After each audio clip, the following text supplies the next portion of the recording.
और अब आजकल देखो कोई लड़का सरकारी नौकरी करने लगे, 30-40 हज़ार रुपये महीने कमाने लगे तो फिर वो अपने आप को अंबानी समझने लगता है।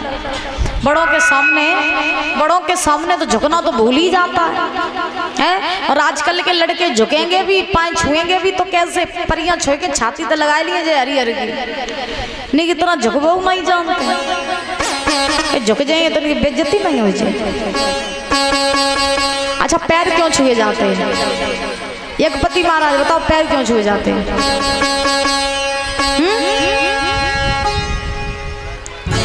काय मारे छुए जाओ, पाँव काय छुए जाओ, काय छुए जाओ, ऐसे ही आशीर्वाद, परियां छुए के आशीर्वाद मिल जा। आओ तो आई काम बढ़िया, परियां छुए के आशीर्वाद मिल जाता। नहीं मिलता ना। अम्मा क्या बात, तुम दुखी काहे बैठी? कूलर में बैठती तो तुम्हें गर्मी ना लगती, तुम लपट में काहे बैठी हैं? बोलो राधे राधे, जोर से बोला। अच्छा, पैर क्यों छुए जाते हैं? शायद है कि नहीं आपको बताया होगा किसी ने, लेकिन हम आपको बता रहे हैं। पैर छूने के पीछे 2 कारण होते हैं। पहला कारण ये, जब हम किसी के पैर छूते हैं तो पैर छूने से बल बुद्धि विद्या आयु बढ़ती है। ठीक, पैर छूने से बल बुद्धि विद्या आयु बढ़ती है। और दूसरा कारण ये कि जब हम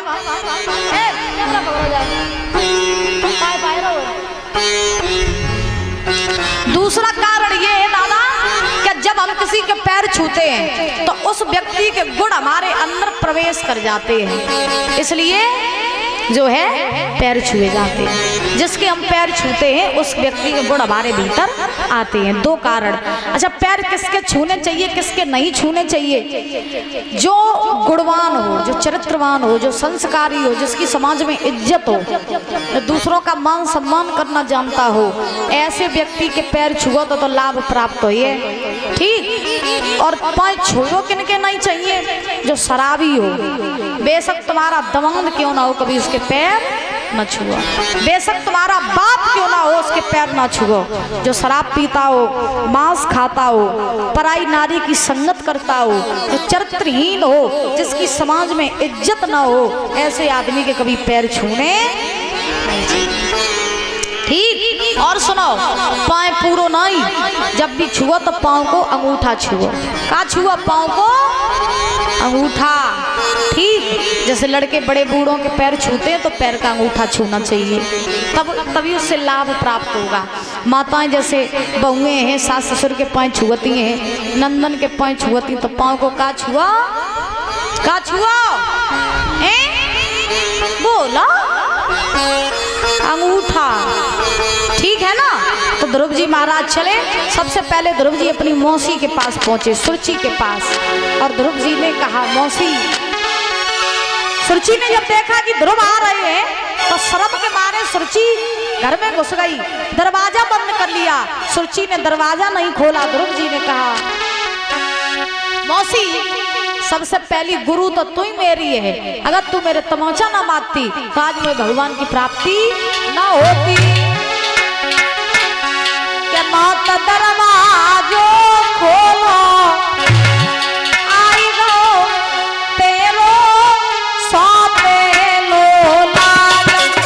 मात दरवाजो खोलो, आई गो तेरो सौंपे लो लाल।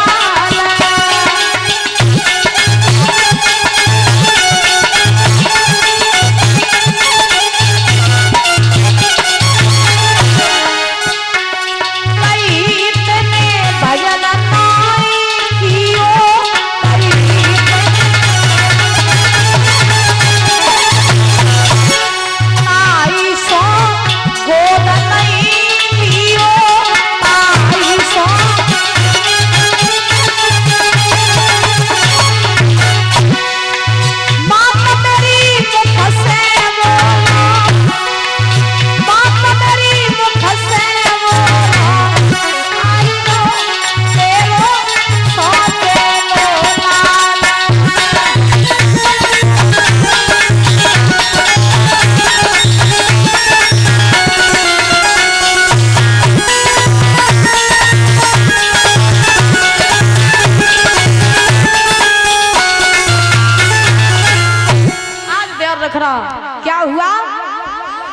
महाराज ध्रुव जी ने दरवाजा खटखटाया, मौसी दरवाजा खोलो, मगर परीक्षित जी महाराज आज जो है सुरुचि ने दरवाजा नहीं खोला।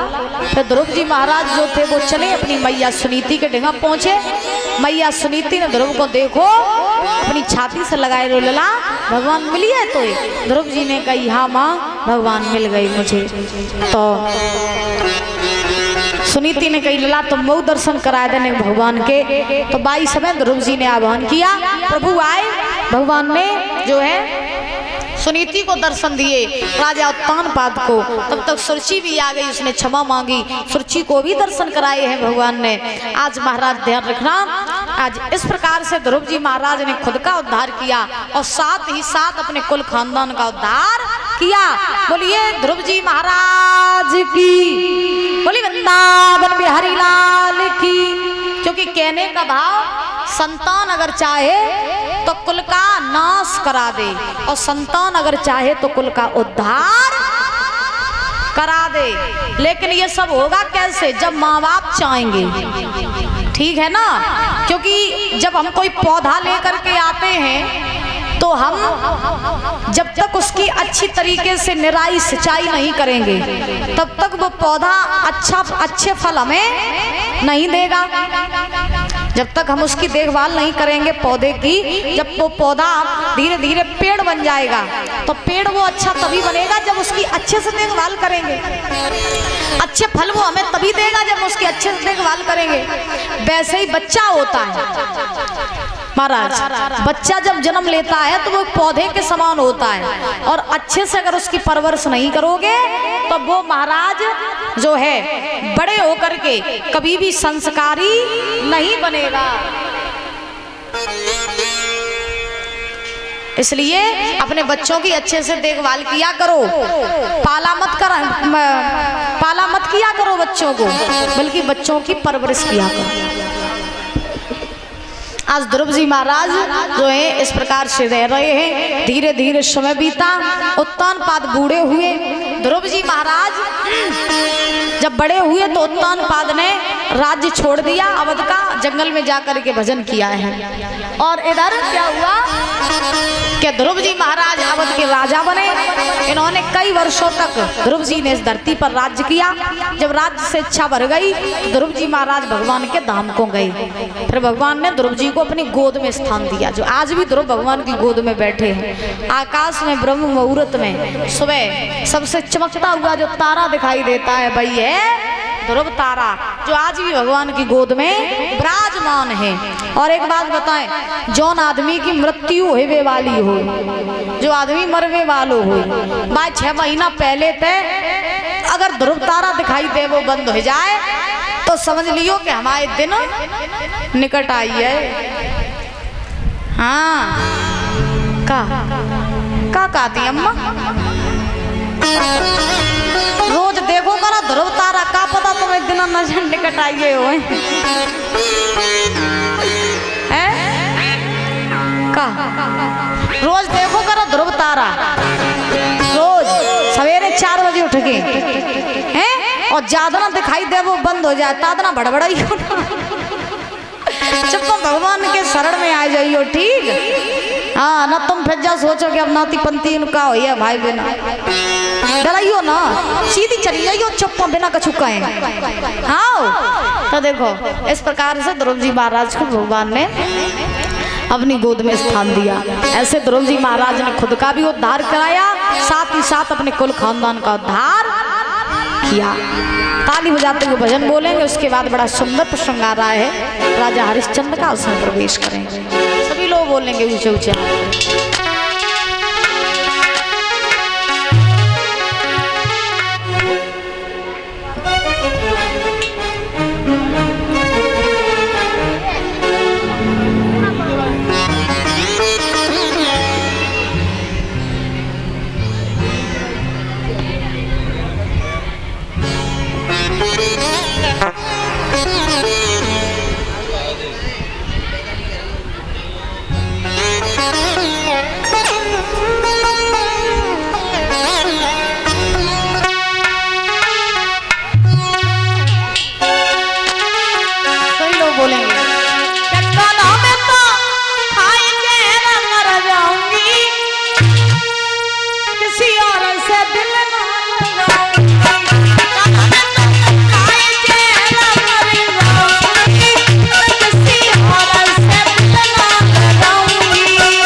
होकर के बड़े भाव से।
और ये 20-20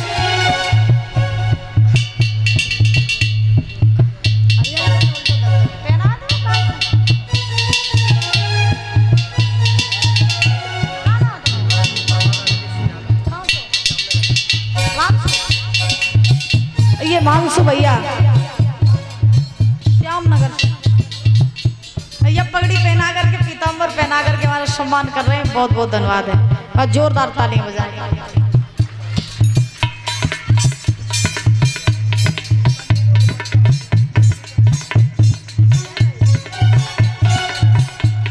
अच्छा, और कलश वाली कन्याओं का भी ये सम्मान करेंगे हमारे भैया। अब खड़ी हो जाओ कलश वाली कन्या, और खड़ी हो जाओ, जाओ लाइन लगाएगी जा 2 बजी भाइयों।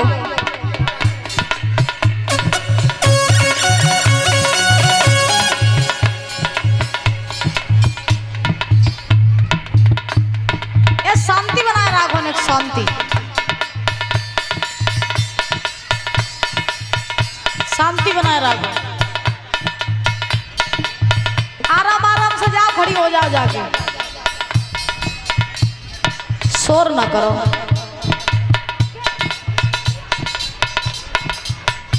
और हटीली बुआ, हटीली बुआ तुम्हें दूल्हा कह रहे हैं कि हटीली बुआ को नचवाए दे।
हिमांशु सम्मान कर रहे हैं, कलशवाही करने होगा, एक बार जोरदार तालियां बजाएंगे। बहुत बहुत धन्यवाद है। याद तेरी रात सताती,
थे। भगवान ने जाकर के आवाज लगाई, बेटा ध्रुव आंखें खोलो,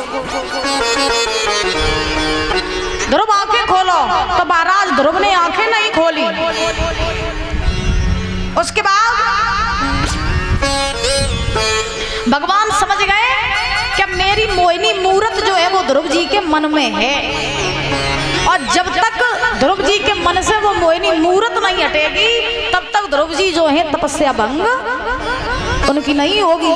तो भगवान ने अपनी माया के द्वारा ध्रुव जी के मन से वो मोहिनी मूरत खींच ली, और जैसे ही वो मोहिनी मूरत खींची जैसे ही ध्रुव जी आज पछाड़ खा करके गिर पड़े, और जैसे ही ध्रुव जी पछाड़ खा करके गिरे तो गिरने से पहले भगवान ने ध्रुव को उठा करके और अपनी गोद में बैठा लिया। बोलिए नारायण भगवान की, बोलिए ध्रुव जी महाराज की। अब जैसे ही महाराज ध्रुव जी को भगवान ने गोद में बैठाया तो भगवान ने ध्रुव से कहा, बेटा ध्रुव हम तुम्हारी भक्ति से बड़े प्रसन्न हैं, तुम हमसे कोई वरदान मांग लो।